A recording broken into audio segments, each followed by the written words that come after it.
So you are recording now? Mm-hmm. Where's the slide? There we go. I got it. Yeah. Can you see the slide? Yep, we got it. So we'll start in 3, 2, 1. Good morning or good afternoon.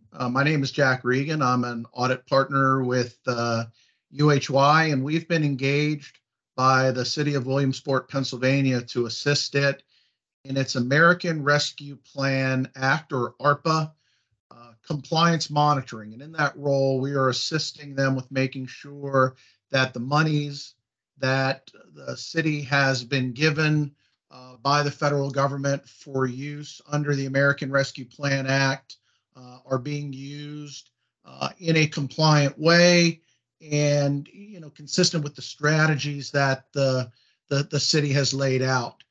This webinar is specific to the business improvement and nonprofit grant program that the city has adopted and will be implementing over the next 60 to 90 days. What we want to do is to give you an understanding of how ARPA works, how this grant program is going to work, and to provide you with an overview of the online application portal, and then provide you with contact information for us so that if you have questions as you're going through the application process, you can always reach out to us for assistance. That is what we are here for, and we really appreciate very sincerely the opportunity to serve the citizens and the businesses of the city of Williamsport.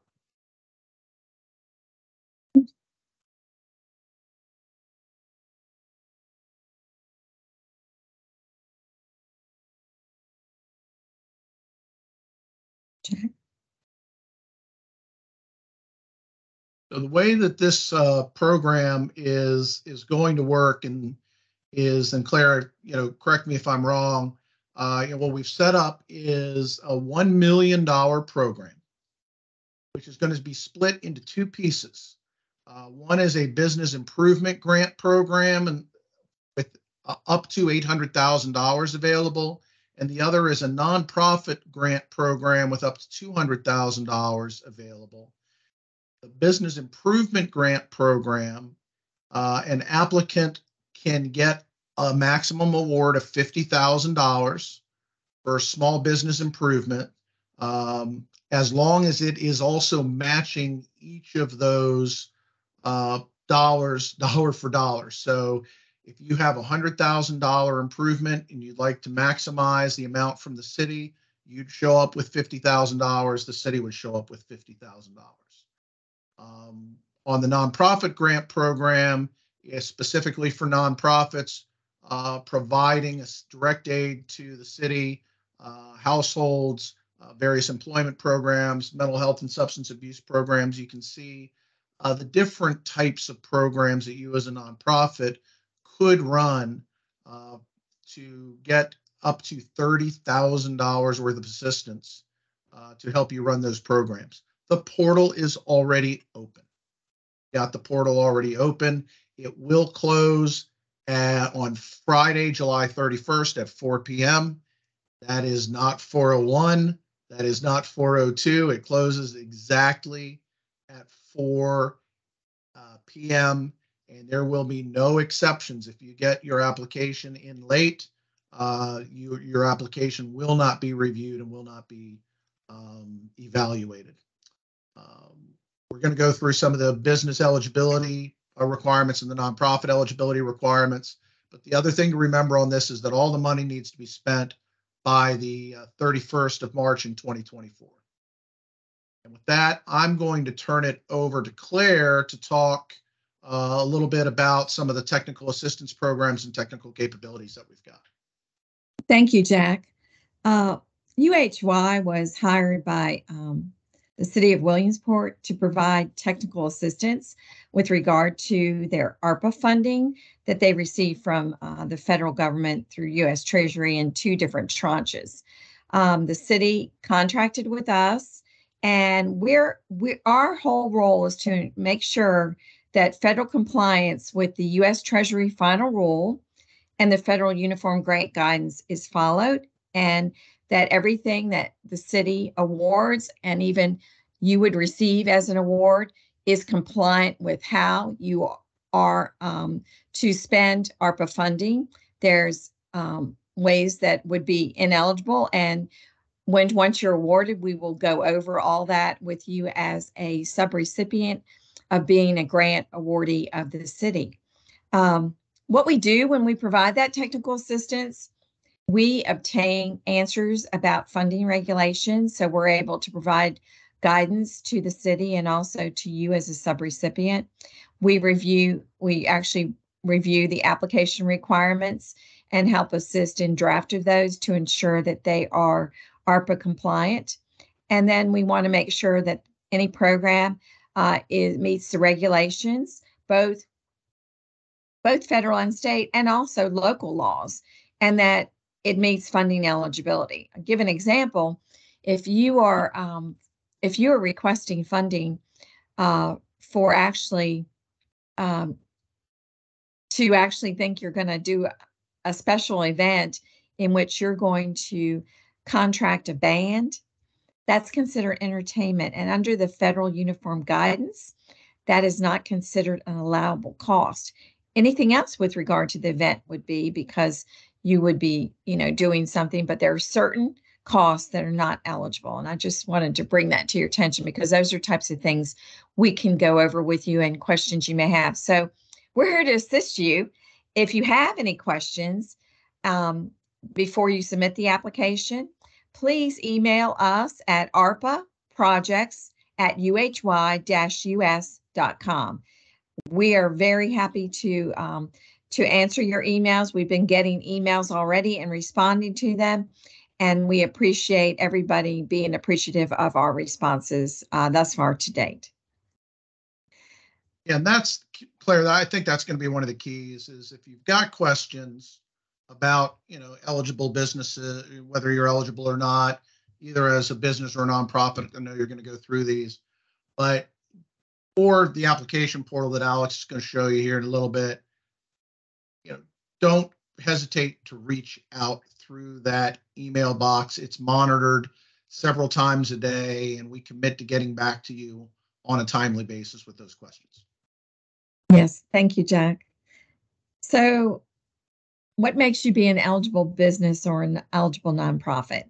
Well, for businesses, you can be a business founded prior to January 1st, 2020, and registered in the Commonwealth of Pennsylvania to conduct business, have a good financial standing with the City of Williamsport and the Commonwealth of Pennsylvania, be current on your federal, state, and local taxes, employ no more than 60 employees, and have experienced a negative economic impact resulting from the pandemic.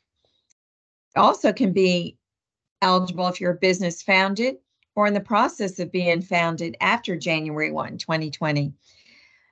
That you still would have to be registered or in the process of getting registered with the Commonwealth of Pennsylvania to conduct business, be in good financial standing, be current on federal, state, and local taxes, and employ or will employ no more than 60 employees, and also have experienced a negative economic impact, including and not limited to accessing credit, loss of expected capital, or increased cost incurred due to the pandemic.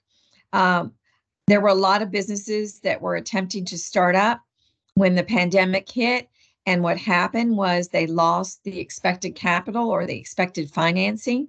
So that would show a negative economic impact. You may have a letter from financial institution that basically stated, you were approved at one point, and then after the pandemic started, then they issued another letter saying, unfortunately, we cannot service your financing.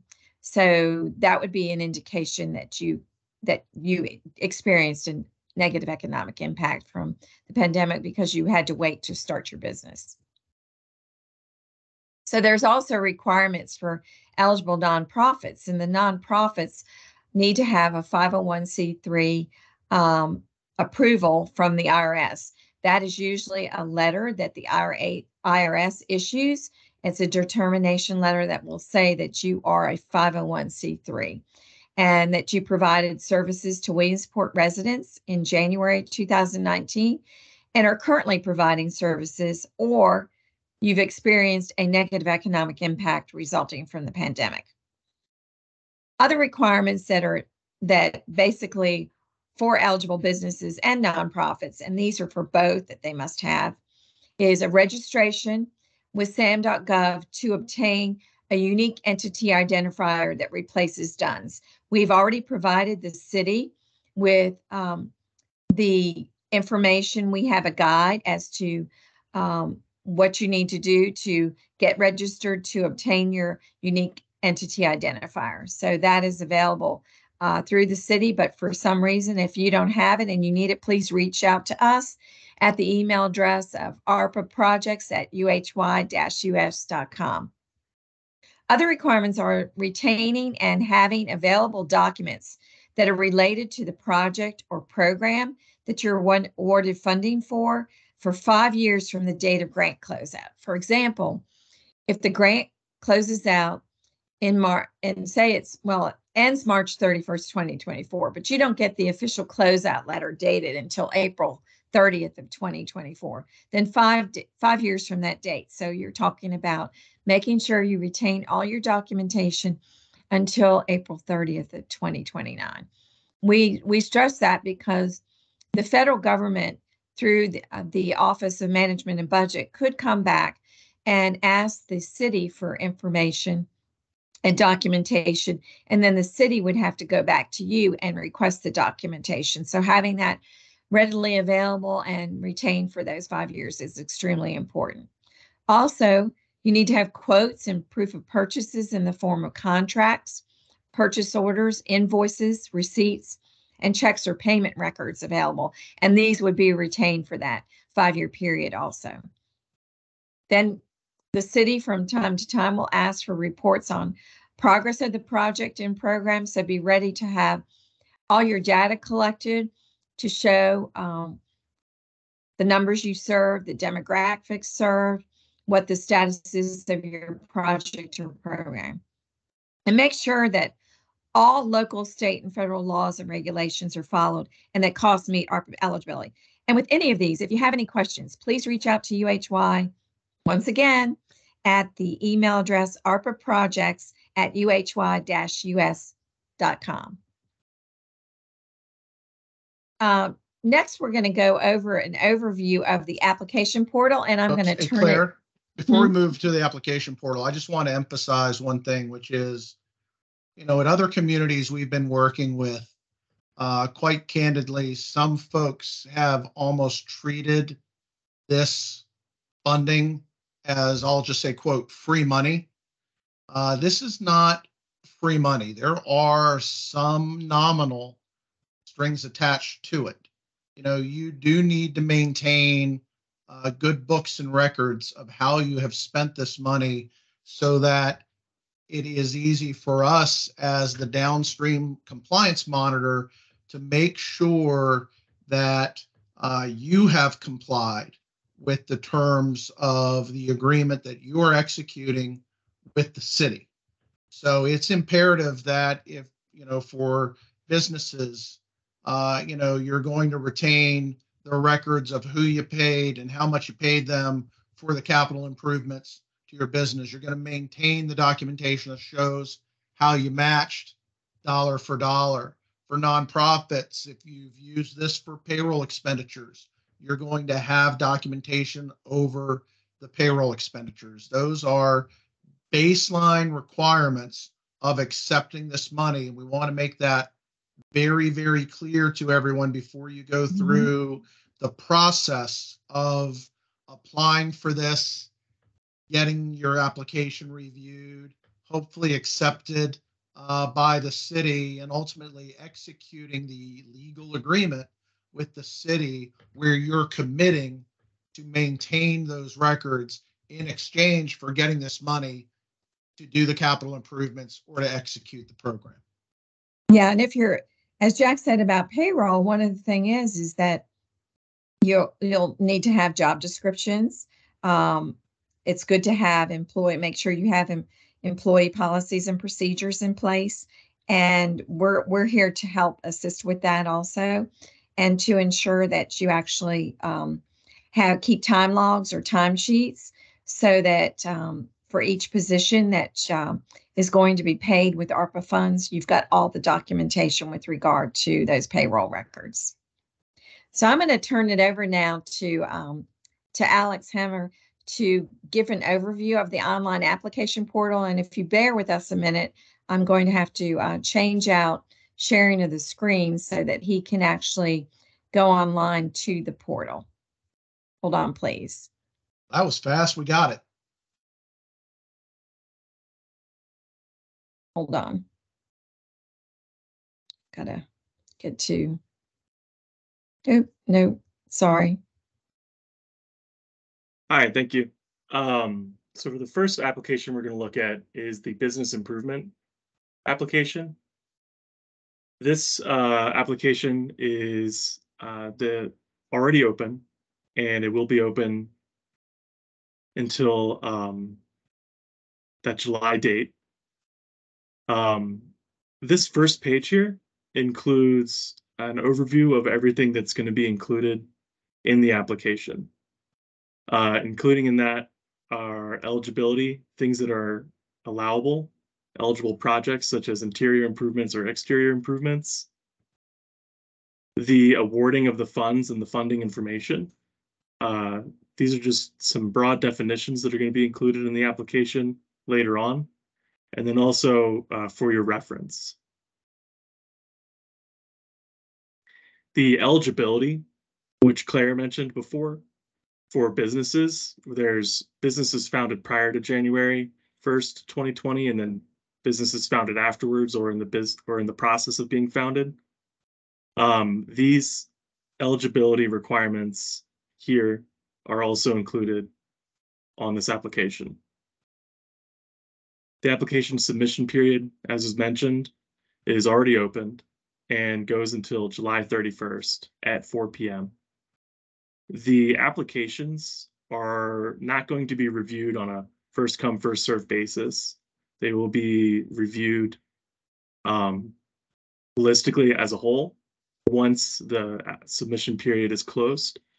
So feel free to take your time in completing these applications, that there's no gold rush happening right now, but do be sure to get them in by that 4 p.m. deadline. In addition to this application that we're going to go through, there are some documents that need to be. Yes. Alex, just to echo that point, when CARES Act came out, and then in some of the earlier programs that we saw under ARPA and other communities, when an application process like this was established, let's say for $1 million, there was a race to get to the front of the line, to get your application in first, to make sure that you got yours, so that before the money ran out. And that didn't strike us or the mayor and the city council as a very equitable way of administering this grant program. So collectively, what we decided is, someone who submits their application as soon as the application portal ends up, and someone that submits it at 3:59:59 on July the 31st is going to have an equal hearing, an equal evaluation in front of the evaluation committee, so that there is no race to get to the front of the line, because we recognize that a lot of businesses and a lot of nonprofits are working extraordinarily hard just to keep the lights on today. And it's a struggle sometimes to find that half hour, 45 minutes to do something like this. And we didn't want you disadvantaged by having better resourced organizations be able to race to the front of the line. So like Alex said, we're going to work on reviewing the applications and make sure they're complete, that they help you tell your story the best way it possibly can, so that after the close of the portal, when the evaluation committee gets these completed applications, that everyone is getting a fair shake, and it is in a manner, your application's been pulled together in a manner where it's going to get the best hearing possible. So there is no race to the front of the line. There's not going to be any up or down vote until all the applications are in and the portal is closed. I wanted to make sure I emphasized that, because I think it's a very critical point, and I want to commend the mayor and council for taking that approach to this, because I think it is a very equitable way of treating any of the organizations that want to participate in this program. Thank you. Back to Alex. Thank you, Jack. In addition to this completed application, there are going to be some additional documents that you're going to need. Claire's going to go over those in more detail after this portion, but they're listed here as well. And please have all of this prepared before you go into the application, because the application, it will save your position if you close and reopen it. But if you prepare all of your statements and documents beforehand, it'll go much more smoothly. And then to Jack's point on the approval process, the applications won't be reviewed until after the submission period is closed, and they will be evaluated by the city based on a defined set of criteria and scoring rubric. Yep. So going into the actual application, this first page is just broad business details about your business name, owner, members, street address, point of contact name, who we can communicate to, who's going to be in charge of administering and implementing this grant. So their name, phone number, and then email address, in addition to the website of the business. We're going to need both your federal employer identification number and your unique entity identifier. This can be attained at sam.gov, and we have a document that outlines how to go about that if you need it.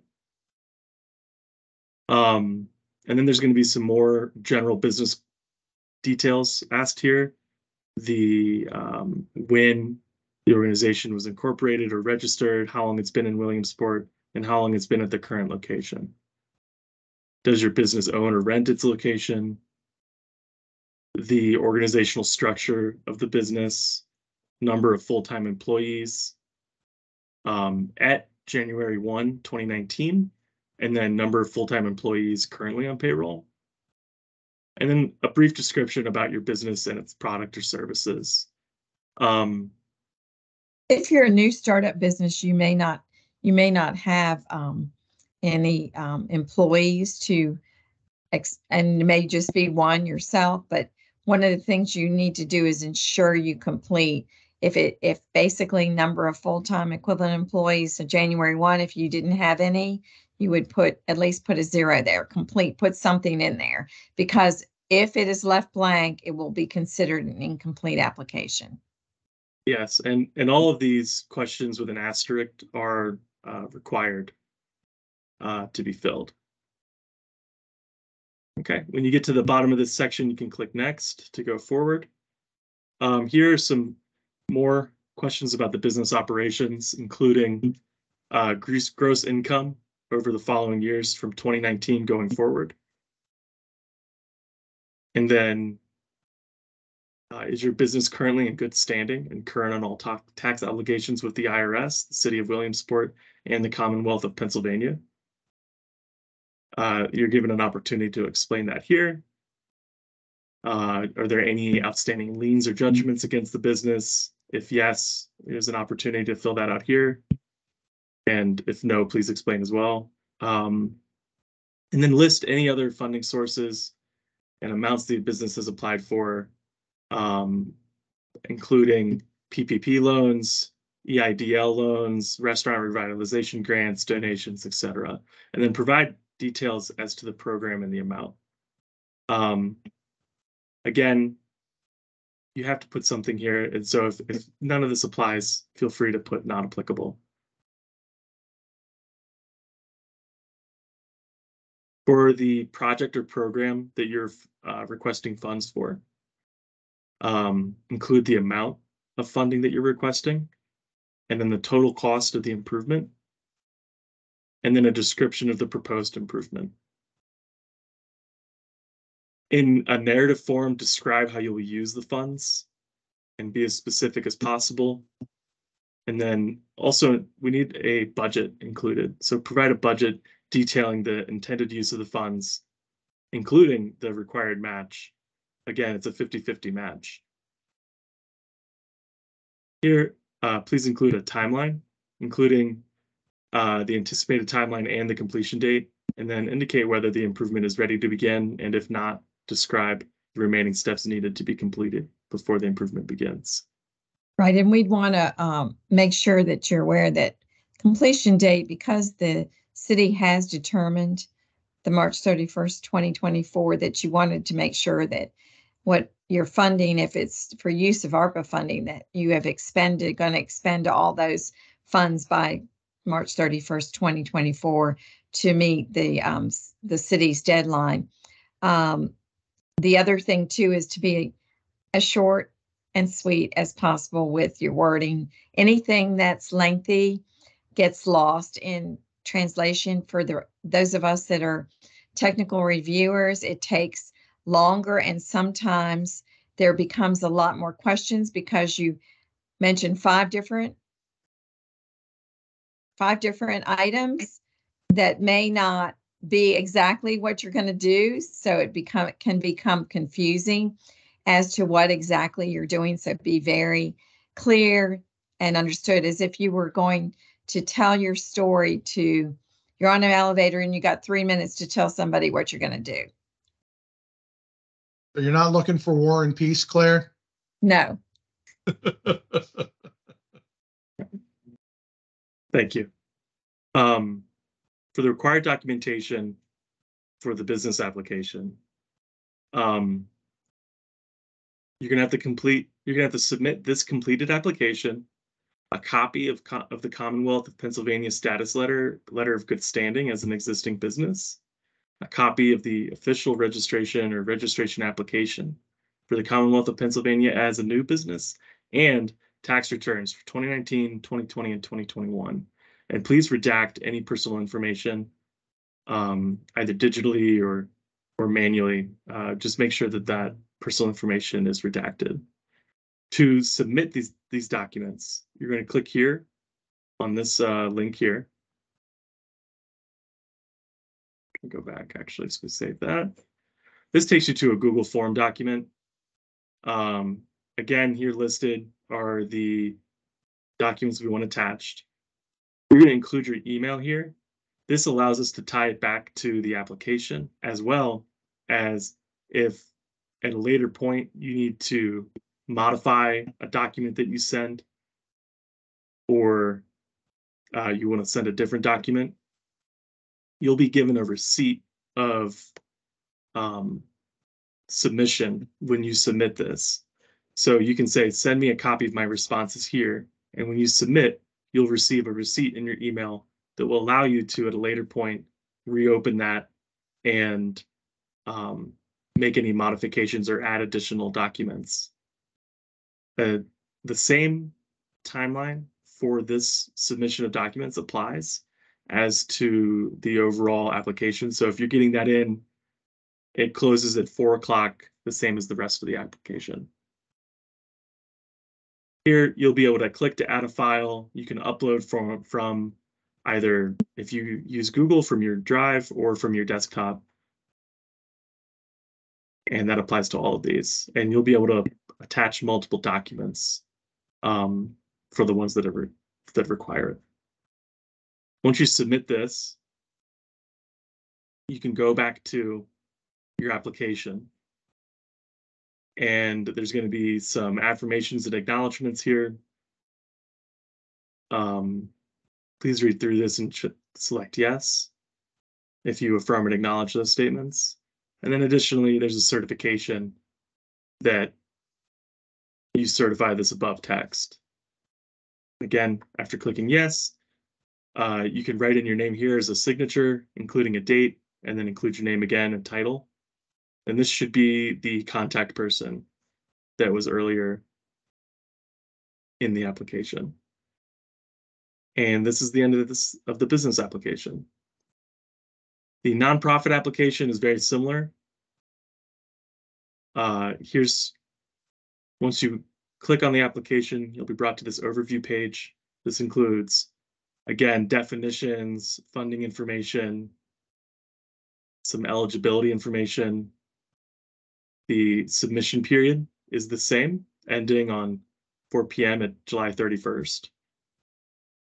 And the documents required are different as well. You're going to need a completed application, a copy of your 501c3 determination letter, a copy of your IRS Form 990 for 2019, 2020, and 2021, if you are required to file those.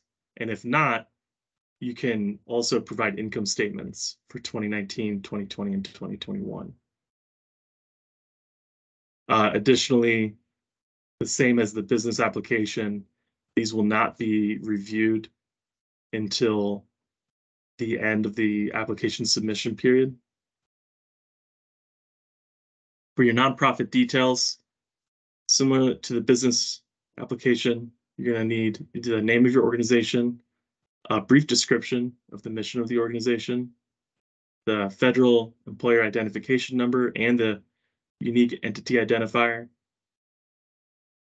the organization's location, and then point of contact, name and title, phone and email address of that individual.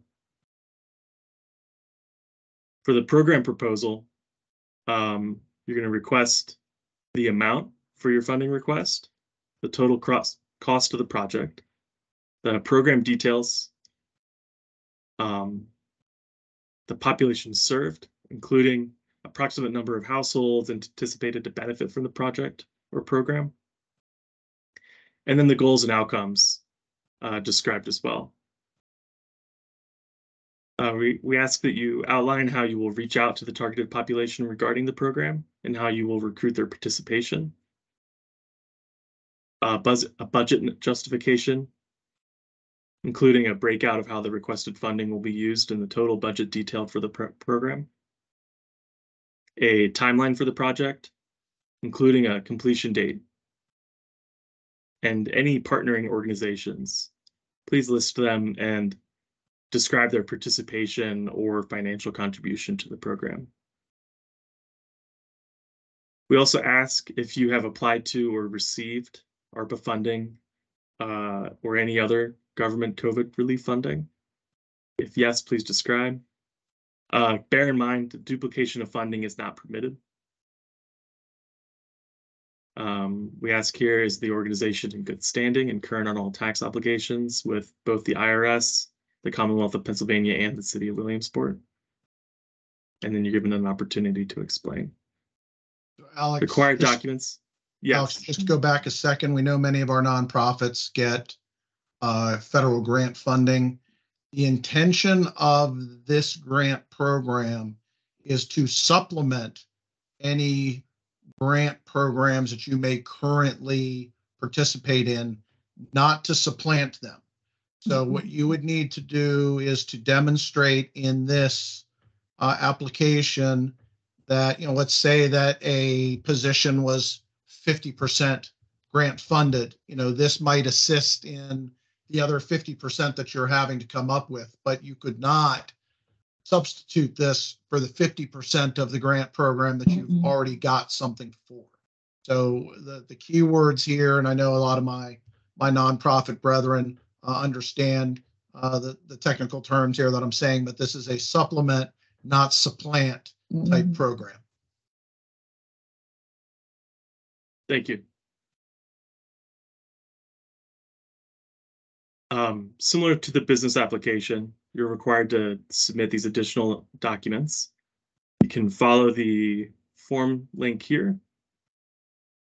There's a list of the documents that are required, and then here's where you're able to upload them. Please use your point of contact email. You can click and drag documents into here. And then if you want to receive a receipt of your submission, click this. And that will allow you, again, if at a later point, prior to the closing of the application window, but at a later point, if you would like to upload a separate document or change something that you uploaded, that will give you that opportunity. Once you've completed that, is the affirmations and acknowledgements that you need to agree to, read and understand, and then again, the certification. You'll include a signature, your date, and then your name and title, and then that will be the end of the application.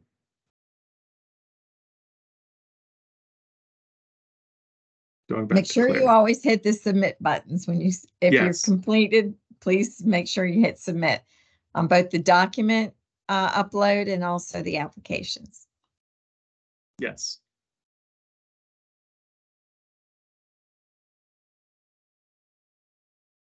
Is my screen back up?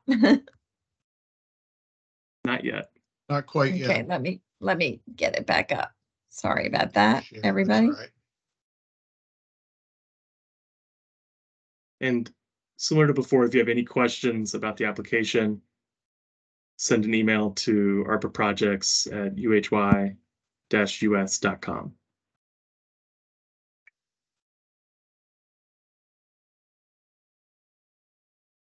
Okay. I'm going to get this back up. It's not, If you hit the slideshow, it should go back up. yeah.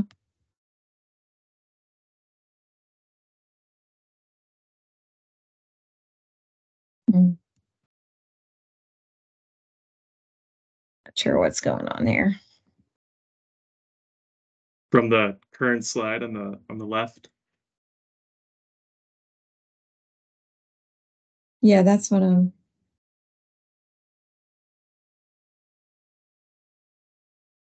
Hold on. I don't know why it's not. All right, go Sorry down about to that. scroll down, take your cursor down to the bottom there, keep going. I've got the And see where it's- slideshow here. Got the little slideshow thing going. Mm-hmm. There, you see on the bottom of the screen notes, and then go to icons to the right, the book, and then you've got the little screen thingy. Hit the little screen thing just to the left of the slide in the bottom right-hand corner. That should put the slideshow up, I would think. The left of the slide in the bottom right-hand corner. Yep. See the icon just to the left of the negative sign? Right below UHY Advisors, looks like a little TV stand. All the way to the right. Oh, Down. the right. Okay. And then here, left, this one. left a couple. That one. Okay, sorry. That's all right. Sorry about that. Sorry about that, everyone. Sometimes I get technology challenged. I learn That's it. all right. I learn every day. Just So- proves us real. Yes, I'm real. I live and learn every day, something new. So Alex went through very thoroughly with about the business applications and the nonprofit application portal. And so just wanted to highlight some things about the portal is that this online application portal, it allows for very secure completion and submission of an application. So other than those that are doing the technical review and when the application is provided to the city and the committee for their evaluation to consider for award of grant funding, no one else is seeing this information except for you and UHY. So technically, it's very secure. So you don't have to worry about someone getting in there. We've made sure that and tested it to make sure that it's not going to have any issues with somebody trying to get in and change your information. So just wanted you to be aware of that. So when you complete the application, make sure you have an answer in every single, have answered each question. If it's not applicable, as Alex said, put not applicable, but make sure there's not any blanks left. Blanks, the way that it populates back up to the data, would show up on our end as an incomplete application, which means an incomplete application submitted would not be considered after the deadline date, and you would not get an opportunity to complete it after that 4 p.m. July 31st date. And that includes your document uploads also, the required documents. It becomes what you submit because you're making an affirmation and signing the application is a permanent record that's used for any audits or compliance reviews. Just wanted to make sure you're aware of that. So make sure all the information is correct so that there would never be any situation in your future as a business or nonprofit that as you say you're awarded this grant funding and goes to check through an audit that something comes up that doesn't seem like it goes together. You want to make sure that everything would be in sync. And then what we would suggest that you go on the portal first and look at the actual guidelines that are on there and then the application itself. And as Alex said, gather all that information to answer the application questions and also gather the required documents needed. So you have that in advance of starting to complete your application. It will make that process go so much smoother. As Jack referenced, that 30 to 45 minutes because you'll be prepared and you won't have to be going back and forth and pulling things and stopping and starting again. Already talked about the required documents, but without the required documents uploaded, the application will be considered incomplete. And as I said before, incomplete applications will not be considered for grant funding. So that's very important to make sure your application is complete. And next, we're going to go over what is required from each applicant. And what is required to apply is to ensure you have complete and accurate application responses and upload of your required documents. This may seem repetitive, but for the business improvement grant application, the required documents are the Commonwealth of Pennsylvania status letter. This is a letter of good standing as an existing business. Technically, it comes from the state, it's issued by the state, and it's signed by the state that basically you are in good standing. You basically have paid your taxes. You're in good standing as business with the state. Your official registration as an existing business or registration application for the Commonwealth Pennsylvania as a new business. Your official registration is going to be a certificate. And it's a certificate usually signed by the Secretary of State or the acting Secretary of State. So it's not the sales tax letter. It's none of that. It's actually an actual certificate issued by the state. If for some reason you don't have one, you would need to contact the Commonwealth of Pennsylvania state to get that certification registration so that you get that certification and you have it to be able to upload. Then your tax returns, as Alex shared, for 2019, 2020, and 2021 with personal information all redacted. We are not interested in seeing any personal information or having that. We really stress, please redact it. It's as easy as taking a black permanent pen, making a copy of your tax return and just actually removing that with that black magic marker, permanent marker. Nonprofit required documents, you need the Internal Revenue Service 501c3 determination letter that you should already have. If you don't have that, you're going to need to contact the IRS. And then your IRS Form 90 filed for 2019, 2020, and 21.